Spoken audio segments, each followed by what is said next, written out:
Hallelujah. We bless his holy name. Ungcwele, ungcwele, uJehova Sabaothi. Ungcwele. Hallelujah to Jesus. Mihla ngemihla kumele ukudunyiswa bongwa phakanyiswe as uNkulunkulu ezwini lakho uthi as you magnify him, as you glorify him, you will be glorified by him. Simanga leso ukuthi uNkulunkulu akudumise akubeke ezingeni. Malibonge igama lenkosi. Sikhona ke bazalwane khoneni benkosi ukuzozwa uthi uNkulunkulu ngoma wakho engcwele uthini nathi and silungisa inhliziyo zethu zivulekele ukuthi uNkulunkulu adale ngezwi lakhe obekungekho kube khona. Malibonge igama lenkosi. Ake sishayele umoya ingcwele izandla ngobukho bakhe phakathi kwethu egameni likaJesu Kristu.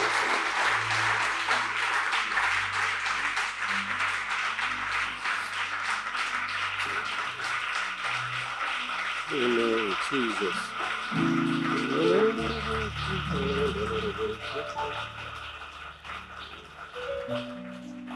Singahlala phansi bazalwane kwesikhashana.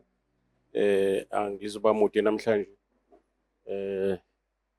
Inkosi mayinibusise. Sibonga uNkulunkulu nange weather ukuthi asihloniphe egameni kaJesu Kristu waseNazaretha.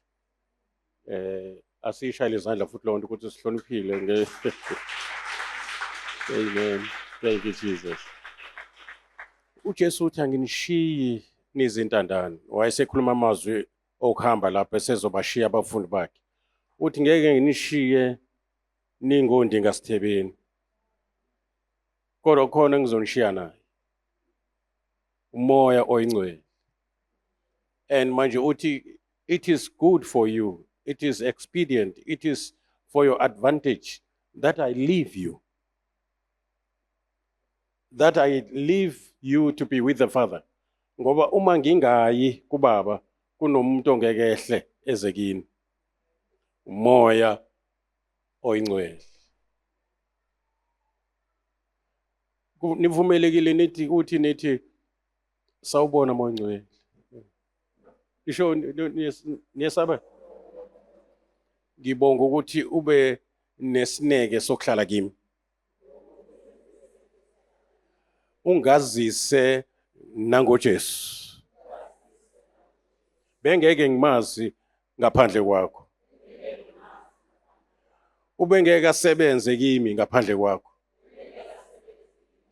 Ubengeke ahlale kimi uJesu Kristu ngaphandle kwakho. Awuphindi ushaya izandla kuleyo nto.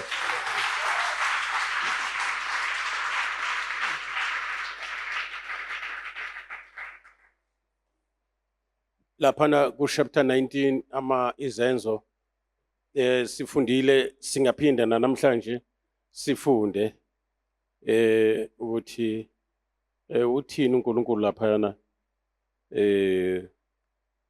uPaulos ufica abazalwane base-Efese there were few ube mane ivakashela ke le ndawo yase-Efese uma efika khona unento ayibonayo angazi wayibonani iBhayibheli alisho mhlawumbe indlela babekhonza ngayo yayingakhombisi ukuphila yayingakhombisi ukuba sezingeni elamkelekile nelithokozisayo. So wayesebabuza umbuzo ukuthi selokhu nakholwa kusho ukuthi lokhu nasindiswa. Nake namamukela umoya ingcwele na? Kusho ukuthi khona umehluko phakathi kokukholwa inkosi uJesu uyamukele. Ngoba phela ngokukholwa samukela uJesu Kristu. Nikhona nonke? Yeah. But njengoPhilip nje mayoshumayela eSamaria kodwa balamukela izwi. Babhabhatiswa uNkulunkulu wayesebenza lapho kuphuma nemimoya abantu bephila. Kodwa wabona uPhilip ukuthi khonto eshodayo. Wayesebiza uPetro noJohane ukuthi bayoqedela la iqale khona. mabefika uPetro noJohani kubantu asebemamkele uKristu ngokwamkela izwi ngoba ungulizwi phela. Babona nabo ukuthi khona indawo eshodayo. Bababeka izandla ukuba bamkele umoya oyingcwele. Sekwanika sikhuluma ke lonto uma umuntu obambe imfundiso. Ukuza kumuntu ezoyinikela la kuya ngokuvuleka kwenhliziyo. Abanye baba nenhliziyo evulekayo njengomzi njengomndeni njengoCornelius actually nomndeni wakhe. They were so open-minded for the word. In fact, the angel of the Lord came and prepared them for the coming of Peter. Ngoba abanikiwe iy'ngilosi azinikwanga ilungelo lokushumayela. Liyeza lelo ngilungelo mawufunda incwadi yesambulo. But kwamanje abantu abanelungelo lokudlulisa umyalezo wendaba ezilungileyo abantu abanoJesu ezinhlizweni zabo. Awungicela ukuze umakhelwane ukuthi njoba wasindiswa nje bangaka sebesindiswe ngawe njengemvuko phela kufanele izale ezinye izimvu. Uyabona sizandise zalana nande yazibana amahloni bese abanongibuka.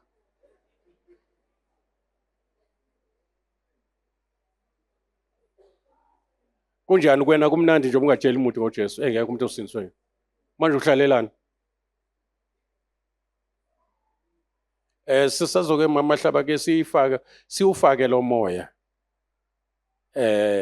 Siufake lo moya. Imvuselelo ehamba ngebandla idlula imvuselelo ukuba singacela umuntu azosimisela itendele. Ngoba ibandla liyazandisa ngokohlobo lwawo. Zalalanande, ukuthi uJesu zonke into ezayiphila ayezidala wayethi azizandise zona. Yena udale kwakanye. Sekusele kubuza ukuthi manje zizalane zande. Udale kwakanye. Nebonda. Manje noma sisayidla inyama ngoba inkomo ziyanda ziyazalana. Noma sayidla iKentucky ngoba izinkukhu ziyazalana. Noma senangxaki yamaphela siyafutha abuye abe khona sifuthe ingoba anqoba ngokuzalana. Kuthiwe ke asizalane sande. Sigcwalise umhlaba sibe sesiwenze njani? Umhlaba sizonqoba kuphela ngokuthandaza. Uma sizovuma ukuthi kwande uhlobo oluthile lwenkolo kusasa sobe sesiphethwe yibo. Hamba emazweni lapho kuphethe khona ezinye izinkolo. Awuna say ngoba bawunqoba ngokwanda kohlobo lwabo. Manje ingakho sikhuluma ngomoya ongcwele ngoba uyena osinika isibindi. Uyena uvutha njengomlilo emathanjeni kungathuleki. Yabona? Once ube lukewarm uyashoda kumoya ongcwele ingakho sikhuluma ngomoya ongcwele. Yabona? Ya. Umbona lapho umuntu ogcwele ngumoya ongcwele. UPetro lithi iBhayibheli egcwele ngumoya ongcwele wavula umlomo washumayela wathi. Ibandla elalithandaza labapostoli lithi iBhayibheli bathi besakhuleka bagcwaliswa bonke ngumoya ongcwele. Babengacela umoya ongcwele, babethandazela ingceku. Bagcwaliswa ngumoya ongcwele base beshumayela izwi ngesibindi. Isibindi sivela kumoya ongcwele. Azange asinike umoya obugwala umoya ongcwele. Azange asinike umoya wokuba namahloni ngevangeli. Ngoba abantu abadla izono laphana abanamahloni nazo. Bazidla phambi kwabantu. Usekhona la endlini? Asikwazi uba namahloni ngendoda yasele esiphambanweni yaphumela phandle kwekama yathwala ihlazo lethu. Yaba naked. Glory to Jesus. Yalenga esiphambanweni emthini wehlazo la kulenga khona igebengu. Just for your sake. UNkulunkulu njalo. Lithi iBhayibheli kumaHebheru nathi asiphumele phandle kwekama. Uba phandle kwekama ke kusho ukuthi singapheleli la enkonzweni. La enkonzweni isejimini, isenkambini, siyatrainwa, siyahlonyiswa, sinikwa inhlamvu zokudubula phandle masingathuli. Asiphumele phandle kwekama sithwala ihlazo lakhe. Ngoba kuyihlazo ukukhuluma ngoJesu. Kwamahloni ukukhuluma ngoJesu. Manje siyabadinga abantu abazogcwaliswa uMoya Oyingcwele bazokhuluma njengoPetro bathi Paulos bathi anginamahloni ngevangeli ngoba lingamandla kaNkulunkulu akwazi ukuba namahloni ngento edala izulu nomhlaba. So siyamdinga uMoya Oyingcwele. Usekhona la endlini? Senze njani? Simdinga okwangempela futhi on a daily basis. Angagcini ngokuhlala kithi asisebenzise.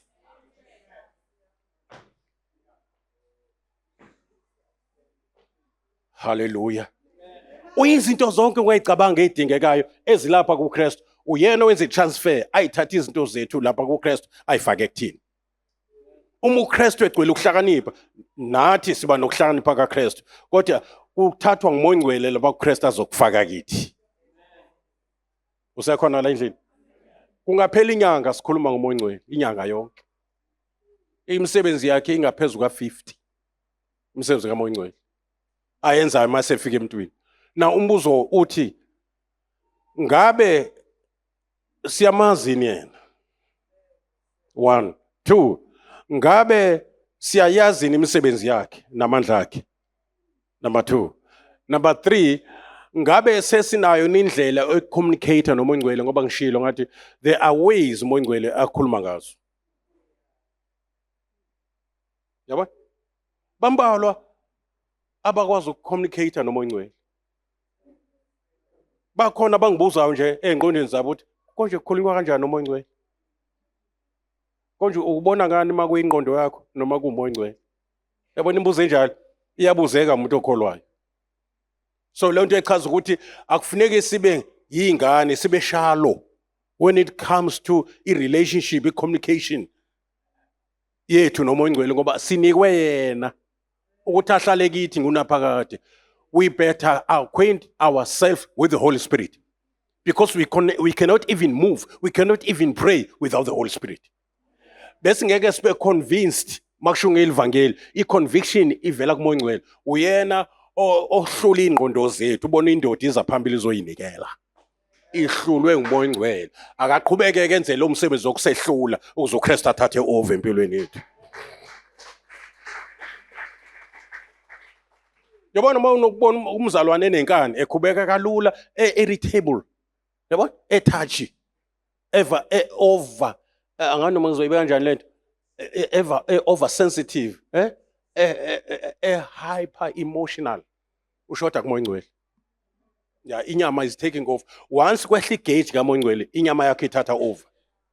And lapha enyameni yakho khona i-fallen nature, khona i-sinful nature. Kukhona izinkani, imisebenzi yenyama ibekiwe lapha kumaGalatiya. Khona nokwehlukana. Mawubona abazana behlukana, kusho bayashoda kuMoya Oyingcwele sebehamba ngenyama edala ukwehlukana. Mawuza umzalwane uthi ngeke ngimxole sibani bani, ngiyomxolela ngifile. Usuyazi ukuthi ke uMoya Oyingcwele akanandawo kulomzalwane. Usayihambela ngenkani yakhe. Kusahamba wakho umthetho, okaJesu umthetho awuhambi. Lithi iBhayibheli akekho okwazi ukuthi athi uJesu uyinkosi ngaphandle kaMoya Oyingcwele. Uniyayizwa lo ndawo? Kusho ukuthi ngamanye amazwi ubukhosi nokulawula ne-rulership kaKristu in all creation kaKristu to be the Lord over your life yenziwa nguMoya Oyingcwele. Uyena uMoya Oyingcwele obeka uJesu esihlalweni sokubusa impilo yakho. La kade kuhleli khona isono, uyisigqila sesono. Lapha kade kuhleli khona uself. Ngoba once uJesu asuka esihlalweni kuhlala uself. Awu nikhona? Yeah. Kodwa once uMoya Oyingcwele athatha indawo ambeke uKristu esihlalweni senhliziyo yakho ubuswe nguKristu.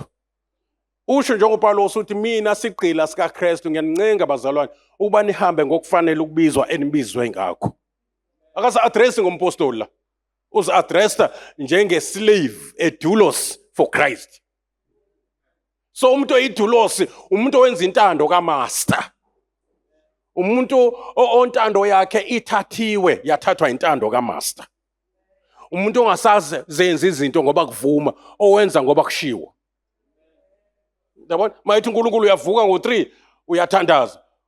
Akukhathali ukuthi inyama ithini, awubuzi inyama negazi mayisefikile uMoya Oyingcwele. Ubuze enkosini, awubuzi inyama negazi. Mawuzokwenza intando kaNkulunkulu. Noma ngathi thatha 500 unike lo yamzalwane, ungabuzi inyama negazi, izokuphikisa. Uyobubuza uHerode, ubuza ngoJesu kuHerode. Laba abantu ababelahlekelene nenkanyezi, which is a type of the Holy Spirit who leads us. Bathi mabelahlekelwa inkanyezi babuza ngoJesu kumuntu orongo ofuna ukubulala uJesu vele. Mawabuza inyama yakho negazi lakho ngokuthi ngiyene enkonzweni izothi kuyanetha. Kodwa maye emsebenzini I complain. Kodwa maye entweni zikaNkulunkulu ibangumsindo. Ukuze kuthule lo msindo, mthatha umoya ngcwele umbeke endaweni yakhe, akuhole, akuempowerishe, abe uhelper wakho, abe umsizi, abe ubrother, abe ufriend who sticks closer than the brother. Hey Nkosi yami. Obana basiyayizwa lento. Lalelani, once umoya ngcwele athathe over empilweni yakho, it's life and peace. Ufuna ipeace engapheli. In spite of our circumstances, did you know ukuthi umoya ngcwele create an atmosphere within an atmosphere? Niyayizwa lotho? Yeah, bakubona ujabule kodwa izinto zibheda. Isimo sithi izinto ziyabheda, kodwa umoya ngcwele ucreatela iatmosphere yasezulwini. NjengoPaulos noSilas ababedumisa ejele endaweni ongadumiseki kuyo. Ngoba babe ne atmosphere, babe ne climate within a climate. Abantwana baIsrael baphuma mabeqeda ukwela olwandle olubovu, umoya ngcwele wayebahola eshintsha kuba yisimo. Lelifu nalamlilo wawuyitype kamoya ngcwele. Lamvu uyayitype kaJesu. Angana manisekhona yini? Now ehlane babehamba kulo lalishisa kakhulu ihlane emini, libande ebusuku. Manje emini ke ubevela abe insika yefu umoya ngcwele. Abenze bashawa umoya, abe yi-aircon. Awunisekhona ni? Abadalela iclimate, within iclimate. Abe yi-thermostat umoya ngcwele. Kulezi imoto lezi ezihlakaniphile. Glory to Jesus. Kuthi kushisa ngaphandle bekubanda ngaphakathi. Now kusithi isimo singajabulisi wena ubuthokoza ngoba une climate within a climate edalwa ngumoya ngcwele.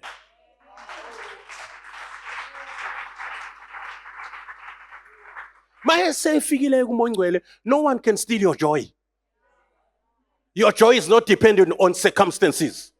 Ngoba umoya ngcwele ukuzwisa izulu semhlabeni. In fact kwenzeka irapture mawusindiswa abezwanga namanje.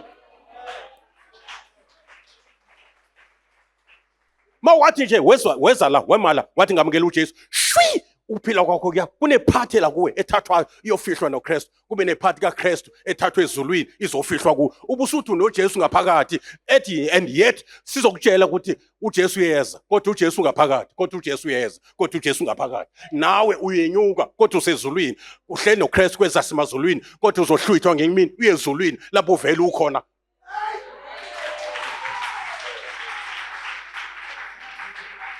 Leyo mgilingwane ke yenziwa umoya ngcwele. Mayise fika umoya ngcwele awucompromise awumphika uJesu njengoPetro. Wamphika ngoba yayingakafiki iPentecost. Wanelwa fika umoya ngcwele igwala lashintsha. Lathi kulungile nisilalele nina kunoma silalele uNkulunkulu. Ngeke sithule thina. Babethi hayi shumayelani kodwa ningashumayeli ngegama lika Jesu. Bathi ngeke sikwenze lokho. Kusho igwala lantsondo eseligcwele umoya ngcwele. Ingakho uPetro engakashumayeli kuthiwa egcwele ngumoya oyingcwele wavula umlomo wathi. Ngoba akufuneke uzobe yiasha nokuba yiasha ungagcwaliswe ngomoya ngcwele. Ngoba uzoba senyameni akufanele uphekele ibandla ngaphandle kamoya ngcwele. Ngoba manje uphekele ibandla ungagqokile.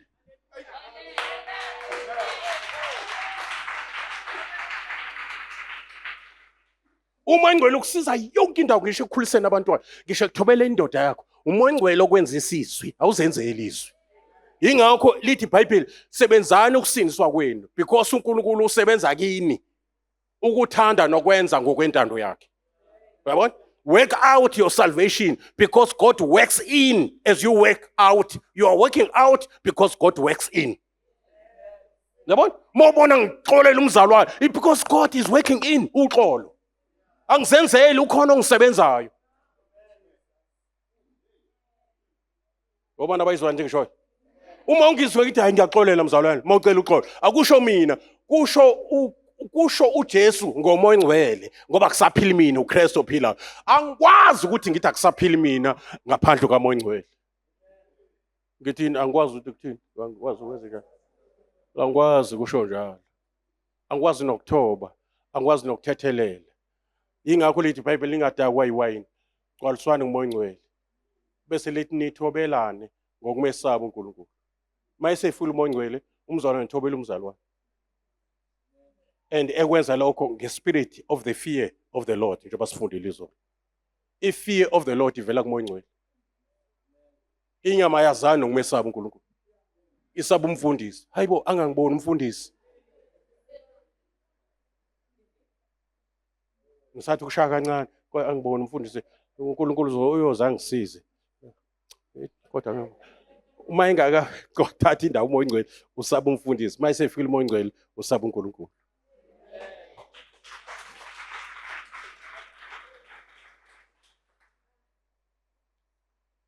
Konje besithini wemqungu lapha Acts chapter 19 besithini? Thank you Jesus. Isenzo 19 verse 1. Kwathi uApollo eseKorinte, uPawulu wafika eEfesu esedabulile amazwe angasenhla, wafumana abafundi abathile, wathi, "Namamukela yini umoya ongcwele mhla nikholwayo na?" Bathi kuye, "Qhabo, asizwanga nokuzwa ukuba kukhona umoya ongcwele." Asizwanga bakholwa njalo. That is why sinale mvuselelo kamoya ongcwele. Ngoba kufuneke nizwe, niphinde nizwe ngomoya ongcwele. Ningabe segroupini engezwanga nokuzwa. Kufuneke siniqondise, sinazise ngomsizi, ngomholi, ngothisha, ngomduduzi, umoya oyingcwele. Unamagama abizwa ngawo ke maningi ngizwa ngiwashonke. Uqala abizwe ngeHoly Spirit, aphinde abizwe ngeHoly Ghost. Aphinde abizwe ngeSpirit of the Lord. Athi kwendawo Spirit of God. Khona nama chapters la. Spirit of the truth or the Spirit of truth.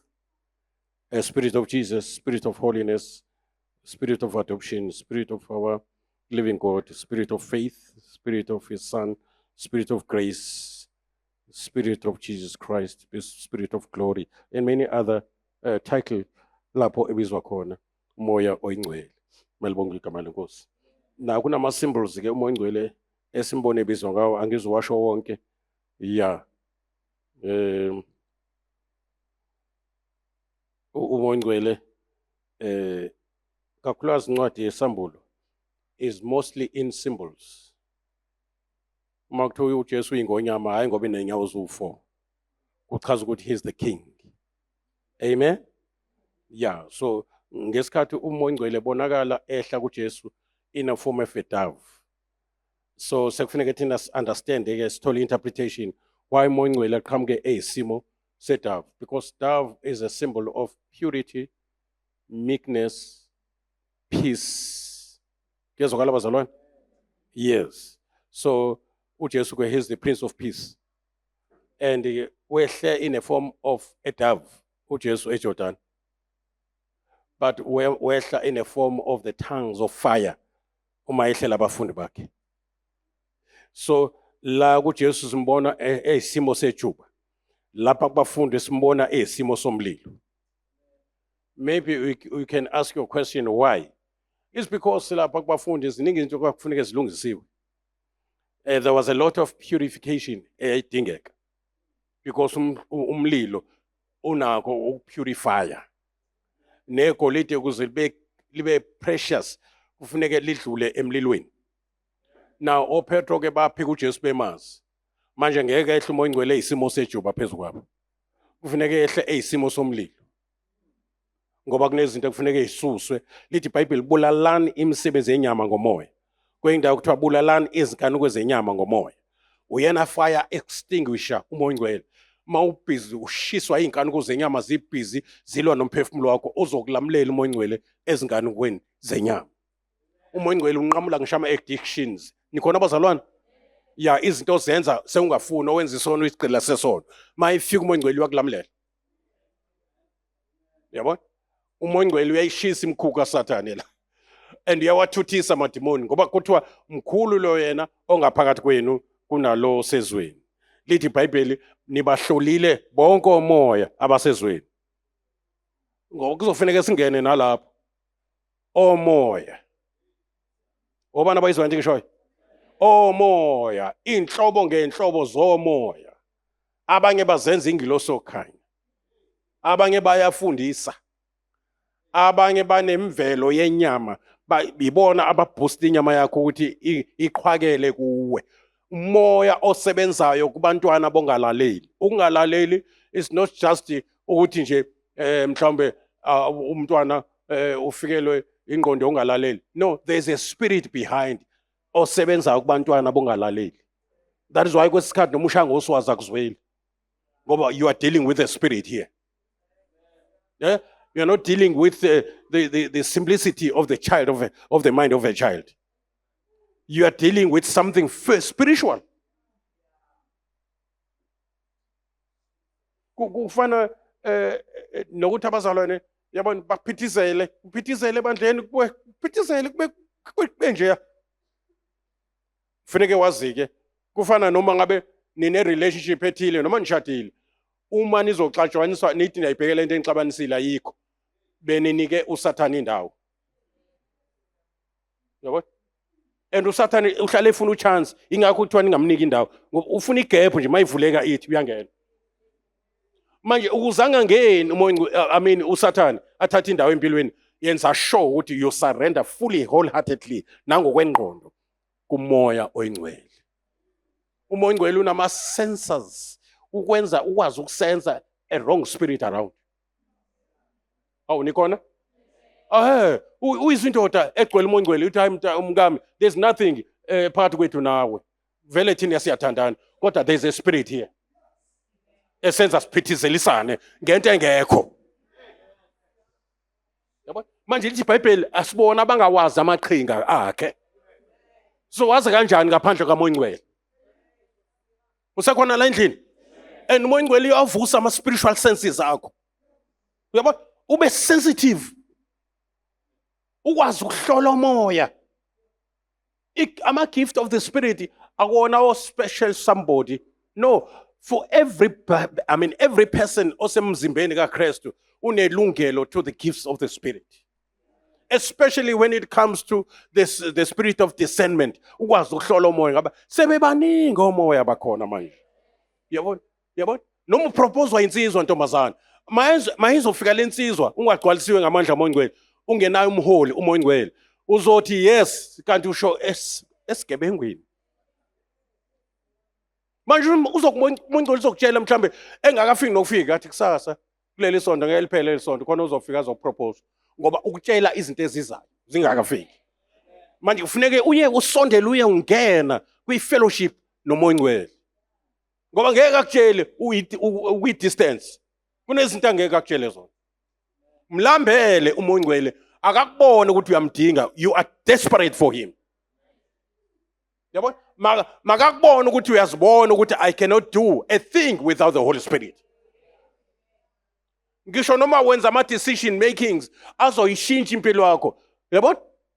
Kufanele udepende kumoya oyingcwele ngisho wenza ama studies dependa kumoya oyingcwele. He is the spirit of understanding. Uzoyi-understanda into oyifundayo. Ibikwehlula mase ifikile yena uzoyi-understand.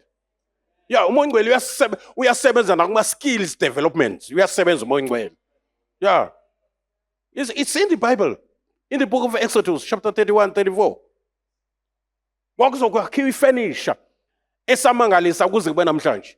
Uthi uNkulunkulu I will raise unamagama washoyo. I will give them the spirit of wisdom. The spirit of skill. Benze icraft noma ke ifurniture yase tempelini ngobuchule obusupernatural. Mfake umoya oyingcwele ngisho ebhizinisini yakho. Mfake umoya oyingcwele dependa kumoya oyingcwele ngisho ekukhuliseni izingane zama 2000.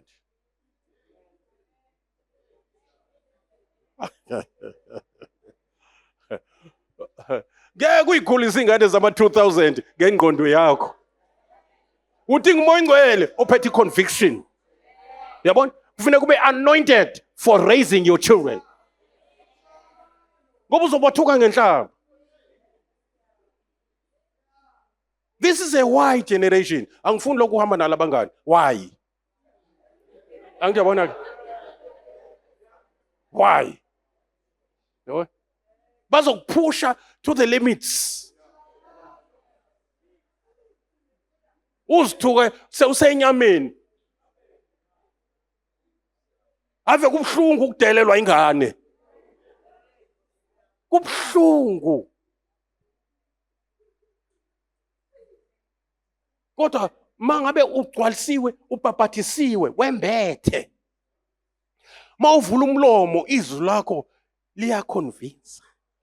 Noma ngaqinisa ikhanda manje kube ngathi akayilaleli lento oyishoyo, kodwa izomudla ngoba umtshela iqiniso. Umoya ngcwele usiholela kulo lonke iqiniso. Ungumoya weqiniso, ungumoya womusa, ungumoya wothando, ungumoya wamandla. Njengoba umoya ngcwele nje uyakufundisa uhamba ngobungcwele. Uyakunqobela into ekunqobile. Uma wehlulwa uwe ubane ongikhulula kulomzimba, oh mina umuntu osizi. Lokho engikuthanda ukwenza ngikwenze, lokho engakuthandi ikona engikwenzayo. Wayikhala uPaulos lapha ku-chapter 7, kodwa ku-chapter 8 isimozisi edumisa umoya ngcwele. U-chapter 8 is all about the spirit and the flesh, the spirit and the flesh. I-context yalapha, there's a war between the spirit and the flesh. If you are spiritually minded, it's life and peace. If you are carnally or fleshly minded, it's death. Mawuhamba ngenyama nesipho sakuNkulunkulu persona hamba siphelele endleleni njengethayi lemoto. So you must depend on the Holy Spirit. Even Jesus Christ, ngesikhathi ethunyiwe emhlabeni, ethunyiwe uBaba, the Spirit of the Lord is upon me and has anointed me. If Jesus could depend upon the Holy Spirit to do the will of the Father, how much more thina? Unelungelo lokumtshela umoya ngcwele, umoya ngcwele ngidepende kuwe. Mawuvuka ekuseni lolu usuku umoya ngcwele angilazi kodwa uyalazi wena. Asambe umoya ngcwele siqala usuku.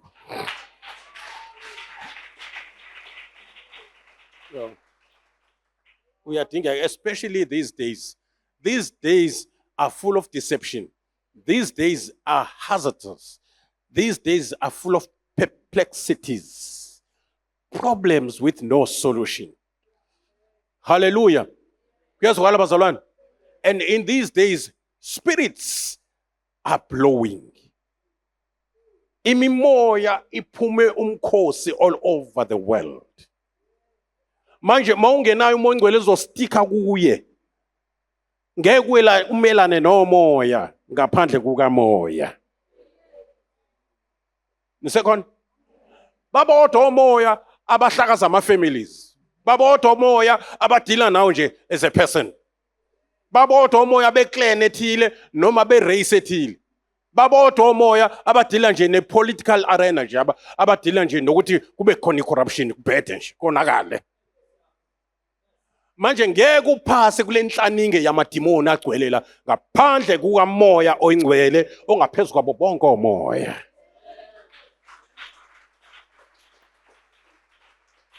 Ucabanga kwenziwe yini ama-families esherisha same blood ama-families.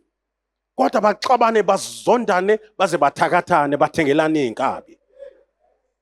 Bangangenelana abaze bahambe bayohlala phesheya bethi nje I want to start a new life ke ngihlukane nendaba yomndeni. Amadimoni asemndenini ngeke kwakhone ngamandla akho. Uyosala empini amadimoni obana abayizwa nje ngisho. Akungenelwana akukhulunyiswana emndenini. Uthothi kwesisikhathi akona into etheni. Kona makhono oshonile hayi akuzuxatshanwa. Kuzoxatshanwa la emhlanganweni kufiwe kodwa akukhulunyiswana khona la. Now you can't deal namadimoni asendlini ngengqondo yakho. Uzogcina une depression ne stress. Umuntu osilamlelayo lapha asenze sibe above water. Kwimimoya ehlasela ama families thina sibe above water. Moya Ngcwele. Moya Ngcwele.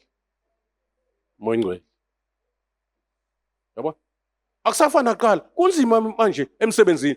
Bambalwa ongababuza la ukuthi kumnandi kanjani emsebenzini nje usebenza nje. Angakutshela ezinye izinto njengoba nihleli nje. Sengibambelele nje ngoba sengenzele ukuthi kube nesinkwa sabantwana bami. Kodwa ngiyabikelwa mangizovuka. Abadeleli abantu banamhlanje. Imithi esetshenziswayo.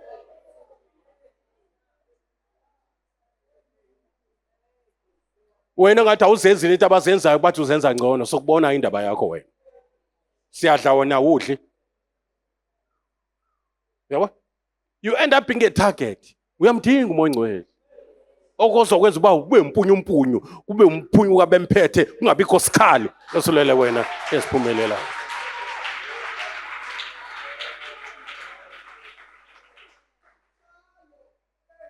Idimoni elikhulu ehlasela iAfrika yonke, idimoni lomona. Abezwanga namhlanje. Leli dimoni mongaliqaphelanga nawe umzalwane liyakuhlasela ube nomona, sewusindisiwe. Ngoba isigulo sabantu abamnyama umona. Ingakho sihlale emjondolo kodwa ezweni lethu abantu bokufika bahlale emadorobheni. Umona. Umona. Mongabuza umuntu nje ophethe isibhamu, usiphathele lesibhamu. Akasiphathele imfene, usiphathele umuntu. Ukuyivikela. See? Hamba kuyele izindawo esihlala kuzo, ekuhlala thina sodwa kuzo. Kubi. Hamba uye emakhaya kubi, akungenelwana. Bakwakhe indlu nje yaba i-double story, sekuthiwa uthwele. Sekuthiwa uzenza ngcono ungazange usho kodwa. Uthi wena uzenza ngcono. Kusho bona. Azathi ngithe ngiyambingelelo wabheka le kanti awumbonanga. Ewe. Ewe. Lelo demoni, leso spirit somona ukuze singakungeni nawe. Gcwaliswa ngumoya Ngcwele.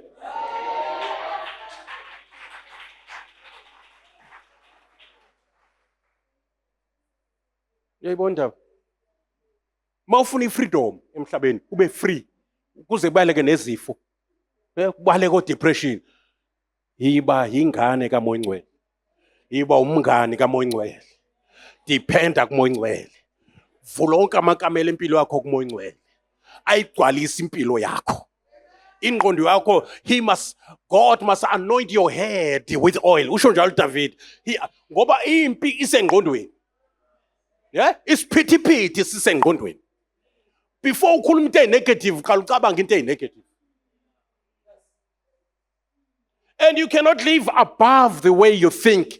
If you think small, if you think negatively, yeah, you end up being kulento ekuthiwa is self-sabotage. Uba sejele lakho.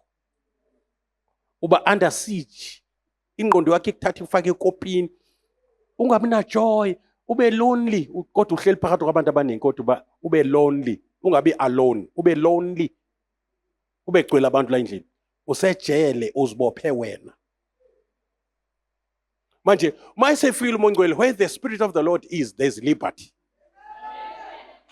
Hallelujah. Uyazi, ngishulele uma umoya Ngcwele ethatha indawo empilweni yakho. Ngishulele ulala njengengane. Yabo? Yabo? Uba free. Ushaya umoya wasezulwini ngaphakathi kwakho. Uba nejoy. Uba nepeace. Hayi ngoba uholile, money or no money, but peace is there. It passes all understanding. You can't understand how can I be so peaceful. Isimo sinje. Yini ngibe peaceful kangaka sekushiwo ukuthi mangayikhokhi le mali by this date izothathwa imoto. Kodwa ngipeaceful. Bobuza kuPetru uzokutshela wayezonqunywa ikhanda ngakusasa. Kodwa uNkulunkulu wamnika ipeace of mind. Mayifika ingilosi izomvusa ithunywe imikhuleko yabangcwele, kuthiwa yamshaya ukuze aphaphame. Noma esevukile, lithi iBhayibheli waphuma kumnyango wokuqala, wesibili, owesithathu, still usacabanga ukuthi uyaphupha, kanti cha, akaphuphi, uyaphuma. Ingqondo yabuya esephuma kwelesithathu isango. Wasambuluka kwayimaya ukuthi no man, angiphuphi la, ngendlela ayelele ngayo. Ngoba wayinikele, umoya ongcwele kwenza unikele konke kuBaba. Umoya ongcwele kwenza ungakhathazeki ngalutho njengokusho kwezwi. Umoya ongcwele kwenza ufundiswe how to trust God. Then you'll be like a mountain that cannot be moved. Awumuva na ukuhletshwa abazalwana unyakazi. Umoya ongcwele. Siyamdinga umoya ongcwele. Siyamdinga on a daily basis 24/7 sidinga umoya ongcwele. Yebo? Angasilamelele emadimoni kuphela, asilamelele nakithi ku-self. Ngoba u-self uyavukwa amakakade akhe. Yebo? Umoya ongcwele yena okwenza uthambele ukululekwa. Umoya ongcwele ungamanzi enza ubumba luthambele izandla zombumbi. Usekhona la endlini? Umoya ongcwele ungamanzi, ubumba maselomile alishayipheki, liyaqephuka. Umzalwane engenawo umoya ongcwele mawuthi uyamluleka uyakhubeka angabe seze enkonzweni. Athi bekushungelwa ngami namhlanje. Angazi noba kufanele kushungele ngey'dini, bezokwenzani kanti?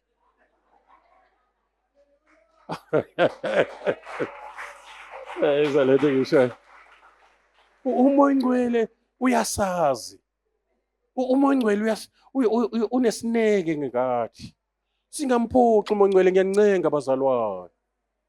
Singamgrieve umoya ongcwele, ngiyancenga. Singamresist umoya ongcwele. Asiresist uSathane, he will flee from us. Hallelujah to Jesus.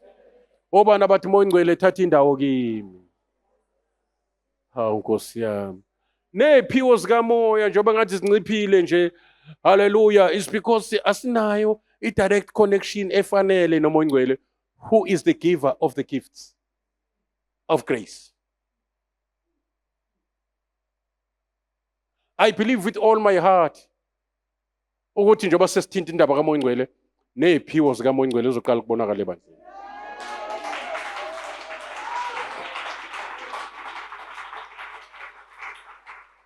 Uyena ophethe all the gifts of the Spirit. Uyena ophethe anointing for each and every person osevayo. Useva nge-anointing kamoya ongcwele. Glory to Jesus. Ukuze mawenza inkonzo noma uyaklina uyenza uthokoza noma bekhona abakukhubekisayo kodwa bangayithathi ijoy kuwena. Uyakhonza awuhlukile phambi kaNkulunkulu nami engishumayelayo wena olungisa izitulo. Manje akufuneki uyithinta izitulo kanti awugcwalisiwe ngamandla amoya ongcwele. Sokubonisa uhleli phansi. Ekwayeni sokubonisa uhleli phansi. Futhi ungasitsheli masuzohlala phansi. Kanti wasitshela mawuthi uNkulunkulu uyangibizela ekubeni ngibe yiworshiper. Kodwa masuhlala phansi uyashesha nje uthi bha phansi. Umoya ongcwele uyakuqeda ukuxabana kwabazalwane. Uyabakhumbuza ukuthi we are brothers, singaxabani. We share the same father, singaxabani. Mawubona abantu bexabana bephithizela imisebenzi yenyama. Uzathi uPaulos uJakobe emayikhuluma nabazalwane kulapha chapter 4 uthi kuvelaphi kulwa phakathi kwenu bazalwane. We are not expecting ukuthi niphithizele nibambane ngenwele nisindisiwe. uKristu asephila kini. Ebesethi akuveli inenkani kwenza inyama yenu. Yebo? Ilona lo uyinkosi ukuzazi ukuthi hey umoya ongcwele manje ngangisiza kule ndawo le. Obana basho njalo. Yeah. Yeah. Umoya ongcwele manje ngangisiza kule liyakhona. Yani ngithi sengihambile noNkulunkulu uSathane ngilokho engidonsa ngalentambo. Yebo? Manje maqhamuke ke aqhawuke zonke izintambo ezixhumanisa nezolo. ezikuxhumanisa nokuthi uSathane abe ne-access. Athi thandaza mthandazi kodwa ke ngikubamba la ngikubamba khona.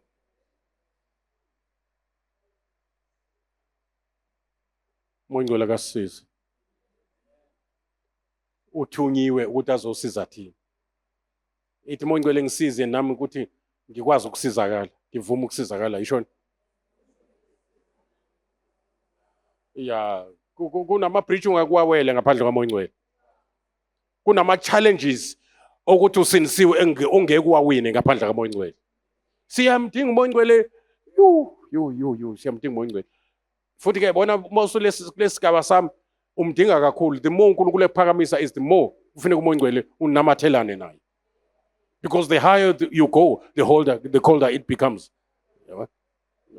Ne-rank yamadimoni ohlangabezana nawo uma uNkulunkulu enyusa izinga lakho ngeke ubhale i-exam yaka grade 1 or standard 10 ngeke yenzeke lonto.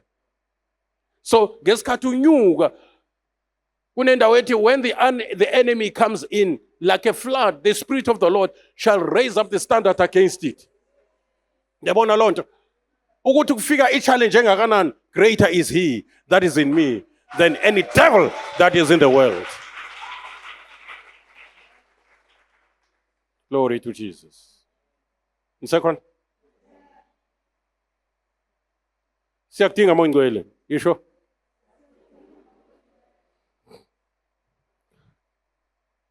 Bese sishilo ukuthi siyambona uMoyingcwele as a dove, which is a symbol of meekness, purity, and peace.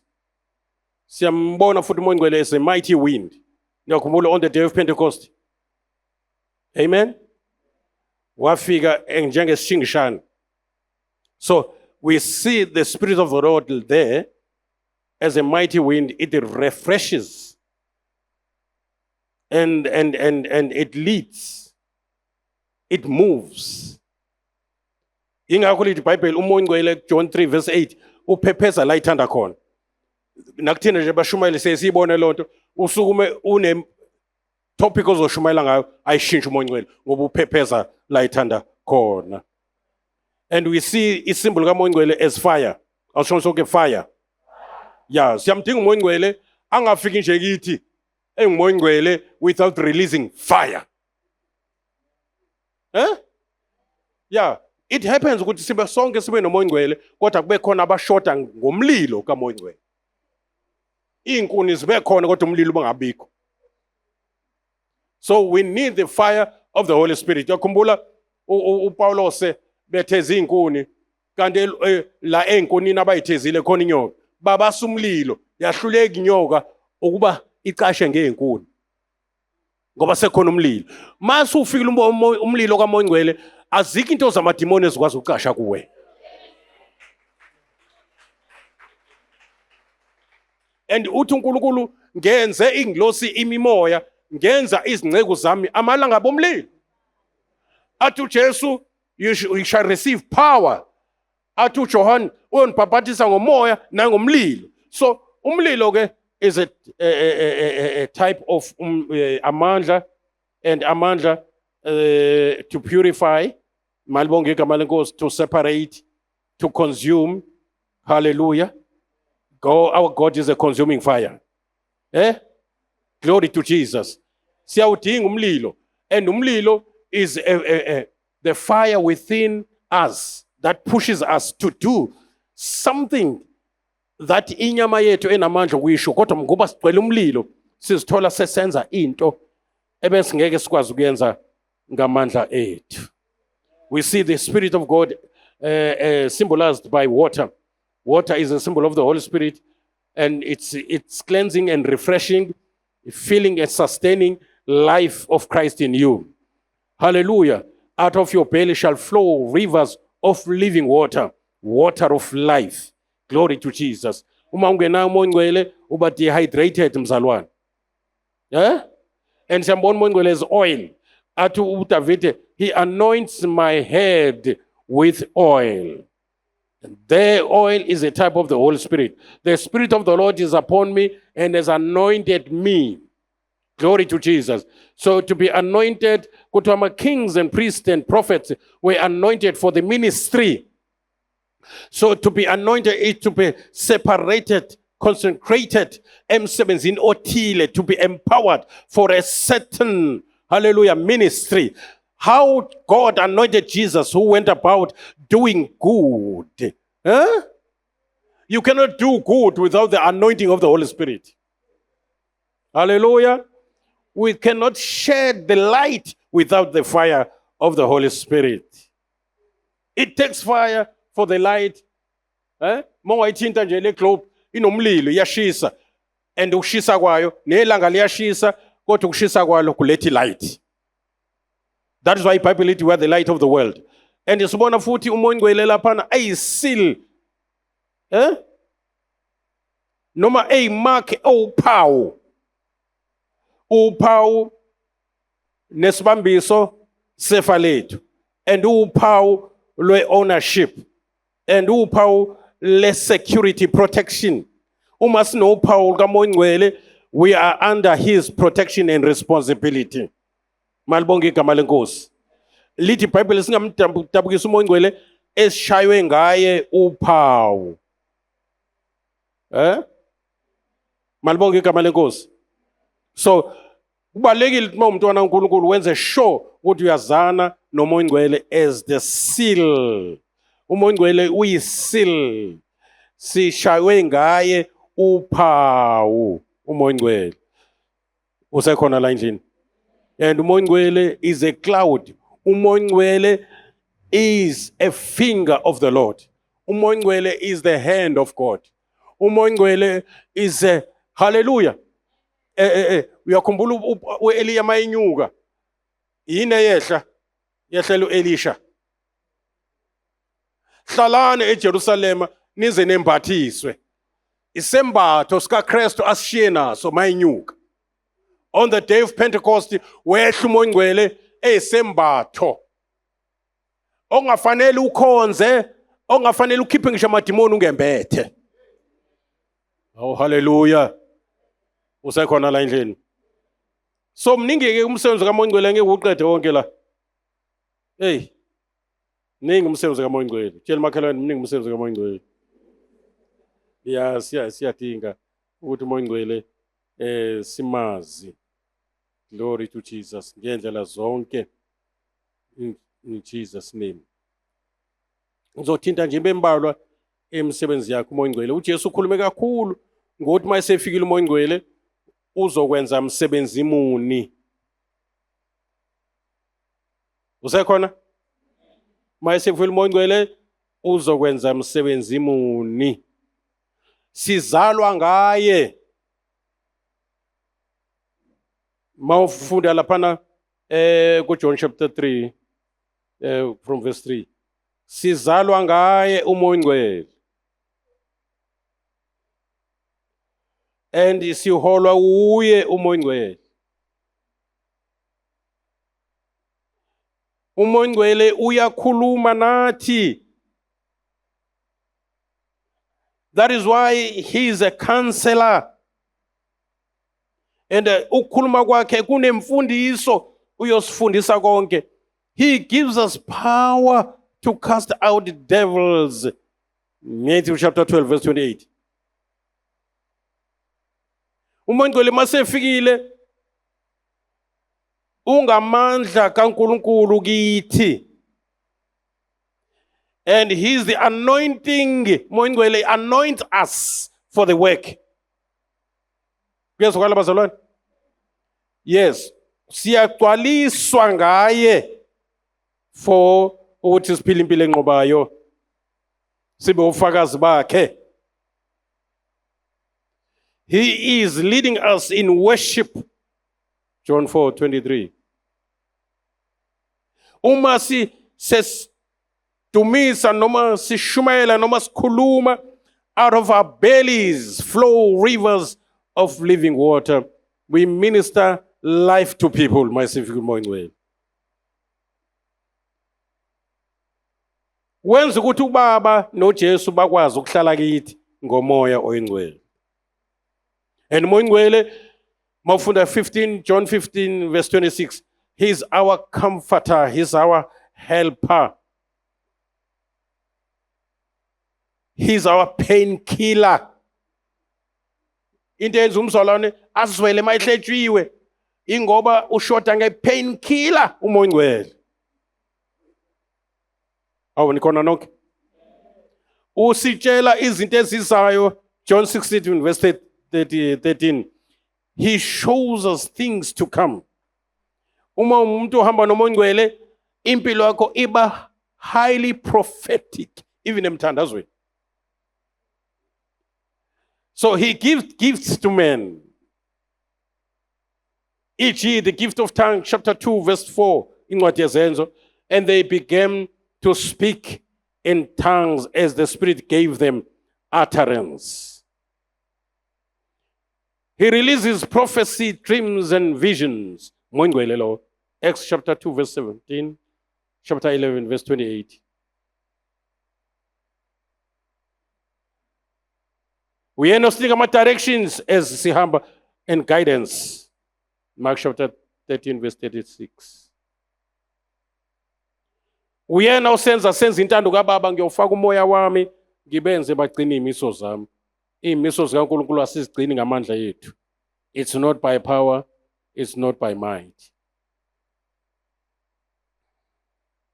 And umoya ongcwele prays within us with intercessions or with groaning that cannot be uttered. He's praying for us. He's interceding for us with groanings that cannot be uttered. Out of the fruit of the Holy Spirit, out of the Holy Spirit comes the fruit or the characteristics of Jesus Christ. And he is the one that takes us from glory to glory into the image of Jesus Christ. He helps us in our weakness, Romans 8:26. Uthi Paulos, when I'm weak, then I'm strong, because his strength is made perfect in my weakness. He bears witness with our spirit that we are children of God. Romans 8, verse 15 and 16. He makes it possible for us to be adopted into sonship, as we are called sons of God. We are adopted into sonship. Romans 8, verse 15. He gives us power to mortify the deeds of the flesh. Imisebenzi yenyama iyafa ngeministry kaMoya Ongcwele in us. Usekhona la endlini? Signs and wonders and miracles as we preach the gospel are by the Holy Spirit. Casting out devils cannot happen without the help of the Holy Spirit. His love is shed abroad in our lives by the Holy Spirit. The love of God, all unconditional, becomes the love that we experience to love others only as we allow the Holy Spirit to shed abroad God's love in our hearts. Mawunomuntu ongamthandi, checka ubudlelwane phakathi kwakho nomoya ongcwele. Ngoba uyena umoya ongcwele oluthululayo uthando lukaBaba, uzithole sewuthanda nomuntu ongathandeki. But it's not by might, it's not by power, it's not by your own effort. It's by the Holy Spirit, says the Lord.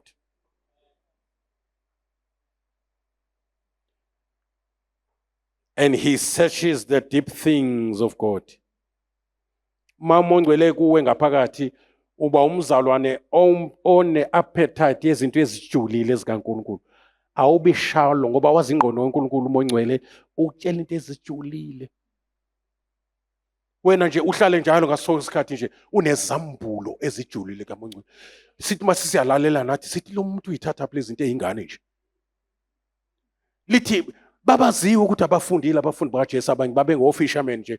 Kwabonakala bebe noKristu.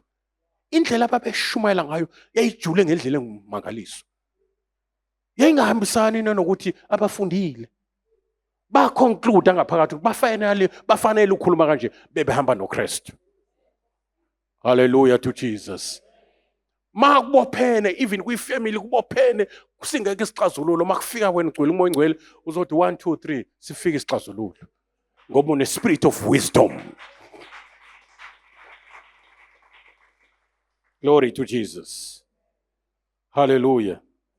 Kuthiwa uyenza iphile nemizimba yethu enokufa umoya ongcwele. Vele masivuka emangcwabeni uma kuthe uJesu wadileya saze sangcwatshwa ukuvuka kwethu kukumoya ongcwele emangcwabeni ngoba noJesu akazivukelanga kodwa wavuka ngomoya ongcwele amandla akithi uNkulunkulu asebenza ngawo evusa uJesu kwabafileyo. Umoya ongcwele uyakwazi ukuvusa into ezifile angakuvusela nebhizinisi efile umoya ongcwele. Uyawuyijwayela into yokuvusa into ezifile. Ithemba lingasekho avuka uLazaro ame ngenyawo shintshe lempi kaJehova ekade yamathambo haleluya abona uHezekiel ishintshe ibe yimpi enamandla kaNkulunkulu ngoba isiphefumulelwe. Glory to Jesus. Usekhona la endlini lithi iBhayibheli wanelwa phefumulelwa uAdam which is a type of the Holy Spirit. Wanelwa mphefumulela ngomoya okuphila washintsha kade ubumba uba inyama waba umphefumulo ophilayo. Yaqala inhliziyo kade udaka yaba inhliziyo ephampa igazi ngoba sekufika umoya ongcwele. Umoya ongcwele ukufika ushunquthuli uthuli akwenze ibe inyama. Uthi uNkulunkulu ngiyokhipha inhliziyo elitshe ukusho ngomoya ongcwele lokho ngifaka inhliziyo yenyama. Umoya ongcwele okwenza uthambele iqiniso. Uthambele izeluleko. Ube umuntu olulekekayo. Kube mnandi ukuhlala nawe. Akuhlaleki nomuntu ongagcwalisiwe ngamandla omoya ongcwele. Wamba ukhuluma wedwa uthi hey angeke ngiphinde ngimvakashele uSibambane. Hayi ayikho into nje into ephilayo ayikhulumayo Nkosi yami. Uhlala nje ekhuluma izinto ezinegative zodwa. No. I must move away from this man. Uhlala nje ekhuluma into ezinegative kancane uSibambane ungenze ukuthi uzombona uzozibona ufana nobani. Unemali yami angibuyisela imali yami angisamkhulumisi nje ungibona nje sengiyambuka ngisho ecule ngiyambuka leqili lomzalwane. Yo njele yena akakhulumi ngezwi ukhuluma ngezinto nje ezibhedayo ushoda ngomoya ongcwele.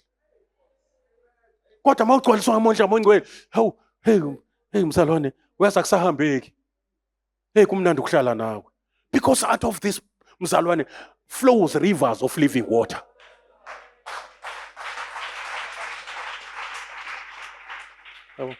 Kumnandi ukuhlala naye lo mzalwane.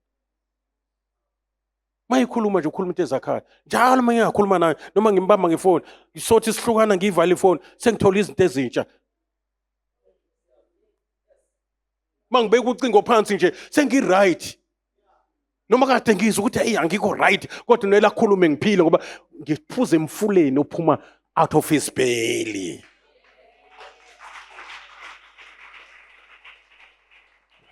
Ngeke simqede umoya ongcwele. Glory to Jesus. He comes direct from the Father. Mawufunda John 15 verse 26. He comes direct from the Father. Uphethe into zasezulwini, uphathele mina. Malibonke igama lenkosi. Nkosi yami.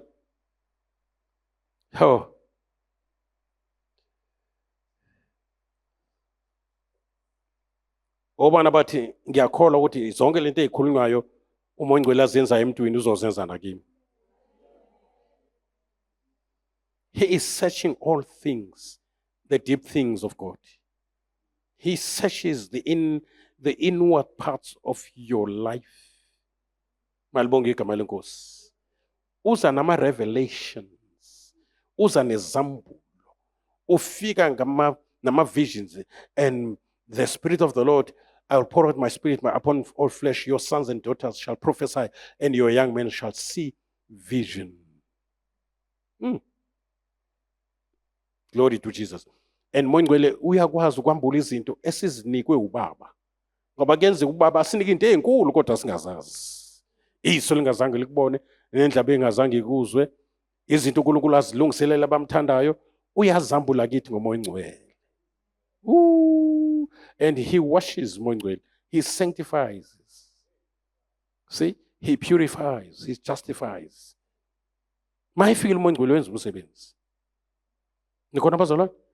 He heals. Umoya Oyingcwele mayifika uyaphila ngaphakathi.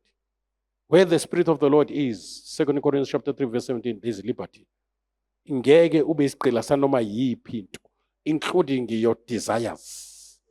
Ngeke ube isigqila futhi even nesemali, umamon, because where the Spirit of the Lord is, there is liberty, there's freedom. He changes us, umoya Oyingcwele, umsebenzi wakhe. Angithi as you grow uyashintsha. Angithi as you grow awufani masubheka isimo sakho awufani nangalesikhathi no 2 years. As you grow uyashintsha. Umsebenzi kaMoya Oyingcwele mawufunda lapha encwadini yabaseKorinte kuthiwa into ayenzayo, he changes us from glory to glory into the image, full image of Jesus Christ. Athi uPaulo say, until Christ is formed in you. He changes us into the image of Christ. 2 Corinthians chapter 3 verse 17. And he is the promise of the blessings of Abraham. Galatians chapter 3 verse 14.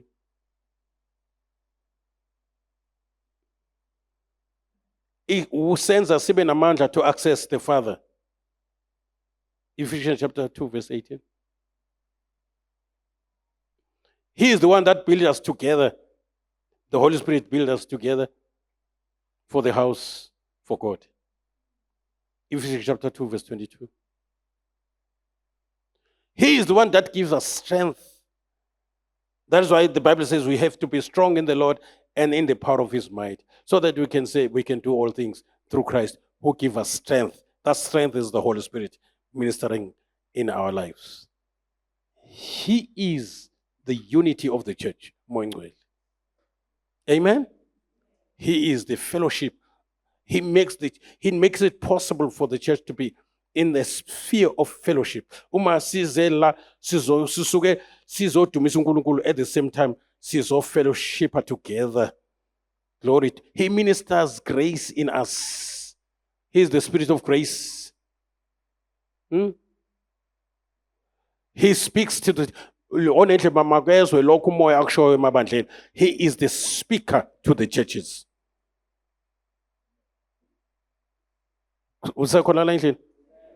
He is our teacher.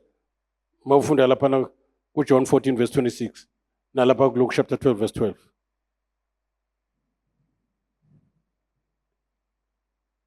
He gives us sight in spiritual things. He restrains us. Njoba yenza kubafundi bakhe babeya eSyria wabakhuza uMoya Oyingcwele wathi aniyi lapho, because he is our leader. He guides us asihambe noma yikuphi. So there's a lot. Ngisaphelele nje ku number ngisephansi. But uMoya Oyingcwele mayifikile uzosebenza kuwe. Uzosebenza kuwe. And lithi iBhayibheli uMoya Oyingcwele uhleli kuwe forever. Oh my God. So you better acquaint yourself with this man, the Holy Spirit. Akavakashile, akayifuni visit. Uhleli kuwe. Ukuze uMoya Oyingcwele, ukuze uBaba noJesu babe ne-access into your life, kufuneke bavumele uMoya Oyingcwele angene kuwe. Glory to Jesus. Kufuneka uJesu abe senhlizweni, yet ngisalinde ubuya kaJesu. So ukuze ngiphile impilo kaKristu, uMoya Oyingcwele ozokwenza ngiyiphile lo mpilo. The more ngimnika access into my life, the more uNkulunkulu uMoya Oyingcwele esebenza impilo yami. Kungabikho khona enhlizweni yami elingavisitha uMoya Oyingcwele. Glory to Jesus. Kungabikho khona, kungabikho room empilweni yami uMoya Oyingcwele engayazi. Akaqale from the crown of my head ayosho to the soles of my feet. Umoya Oyingcwele agijima amathanjeni. Glory to Jesus. Hallelujah. Noma ngicabanga, kumcabango yami funeka igayidwe nguMoya Oyingcwele. Noma ngikhuluma, funeka ukukhuluma kwami abe umlindi wolwimi lwami uMoya Oyingcwele. Hallelujah. Asimeni ngezinyawo. Siyamudinga uMoya Oyingcwele ensukwini zokugcina. Lithi iBhayibheli encwadini kaJoel, in the last days I will pour out my spirit upon all flesh. Your sons and daughters shall prophesy. Your young men shall see vision. Old men shall dream dreams. Mayisefikile umoya ngcwele ikhonto yenzekalayo empilweni yomuntu. Hallelujah. Kunama supernatural interventions. La ubona khawula ukuthi akekho umuntu obengakulamlela esimweni okuso kodwa fika umoya ngcwele akulamlele. He is the hand of the Father. He is the finger of the Lord. Glory to Jesus. Hallelujah. Ungamehlo kaNkulunkulu. Masibuka ngaye sibuka izinto ejulile. Sibuka in the horizon. Siba nevision yezulu sisemhlabeni. Siba neforetaste yezulu sisemhlabeni. Urelease izithelo zikamoya. Ngibe faithful, ngibe ne self control. Lento yenziwa ukufika kamoya ngcwele enhlizweni yami. Mase efika umoya ngcwele wathatha indawo, awuyeni on and off womzalwane. Ukhanya kwakho it getting brighter by the day. Incwadi ye-Proverbs isho njalo. Ithi ukhanya kolungileyo is getting brighter and brighter by the day. Yabona? Ever since 2013 niyasibona noma Mahlaba sinjengesihlahla esabona uMoses. Umlilo esiwembetha ucimi. Ngoba akuyona into yabantu le elakithi, into kaJehova. uGamaliel uthi bazalwane ningalwe nalabo abantu. Uma lento abayenzayo kweyabo izophela. Uma kweye kaNkulunkulu ayizophela. Hallelujah. 2000 years ago Jesus Christ came to this world. Wathi phezu kwalelidwala kuzokulakha ibandla lami. Emveni kwalokho esebashiya wathi uyeza umoya ngcwele. On the day of Pentecost, about 40 days uJesu ehambile. Behlelwa umoya oyingcwele. I think it's about 10 days uJesu ehambile. Behlelwa umoya oyingcwele bonke. Laqala lapho ukuzalwa ibandla. Ibandla has been persecuted. Ibandla has been sidelined. Kuningi okwenzekile ebandleni. Kodwa it is still vibrant. It is still existing. Even the gates of hell cannot prevail against the church. It is all because of the Holy Spirit. When the Holy Spirit is there, you are invincible. If the Holy Spirit is in you, lithi iBhayibheli umoya ngcwele wehlela kuSamson ngamandla, walidwengula ibhubesi, nothi ngamandla akhe esenyameni, kodwa ngamandla kamoya ngcwele walidwengula ibhubesi. There is no lion that can stand before you. Glory to Jesus. There is no lion. Emveni kwe-anointing, uDavide anointe uSamuel, kanti uzohlangana nebhere elusizimvu, walidwengula. Wahlangana nebhubesi, walidwengula. Wahlangana noGoliathi, wamshawalala phansi. Ubengehlulwa ezimpini uDavide because he was an anointed king. Receive that anointing tonight. It's yours. Hallelujah. He is the former rain and the latter rain at the same time. Allow him to come like a rain, to come like a mighty wind in your life. Hallelujah. Abe tornado umoya ngcwele. La idlule khona kuphephuke othayela bemijondolo kaSatan. Abe umlilo kushe imikhukhu kaSatan. Khala amadimoni athi siyasha maseduze kwakho. Oh, hallelujah, hallelujah. Thank you, Jesus. Esakhuluma umoya ngcwele bazalwane kuvuka izwi laphana kuGenesis 41 kuverse 38 sizothandaza. Lithi so Pharaoh asked his officials, can we find anyone else like this man, so obviously filled with the Spirit of God? Oh, hallelujah.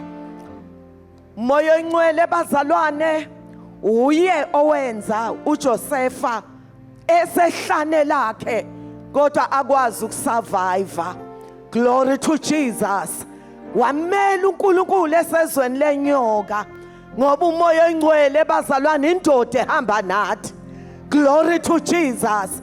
Noma sebekushila abantu ushiwa abazalwane kodwa umoya ngcwele akakulahli. Oh, hallelujah. Hallelujah. uye lo owenza uJosefa akwazi ukuthi uma abafowabo bengasamboni kodwa yena akwazi ukubabona, kodwa wangabuyisela okubi ngokubi, wabuyisela okubi ngokuhle. Sisizwa nguye bazalwane. Glory to Jesus. Esakhuluma ukhulumela ukuthi noma uyafika ehlane lakho kodwa umoya engcwele akwenza ukwazi ukusurvive, unqoba izinto ezinqoba abantu kodwa udlule ngenxa yamandla kamoya oyingcwele. Sizothandaza abazalwane ebusuku kumncoma ukuthi baba siyabonga umuhle, umthokozisi, umduduzi, umoya oyingcwele akamshiyi olungileyo wakhe. Ake sithandaze bazalwane, siyibongele emva kokufundisa okungaka. Glory to Jesus. Sihlonyiselwa ikhathi esiphila kuzo, akekho ozosurvive ngaphandle kukamoya oyingcwele. Oh haleluya, siyamdinga, siyamdinga. Ukhulume naye usudelwe ngabantu, khulume naye sekufika ukudideka, uhlaselwa left and right, kodwa umuza umoya oyingcwele.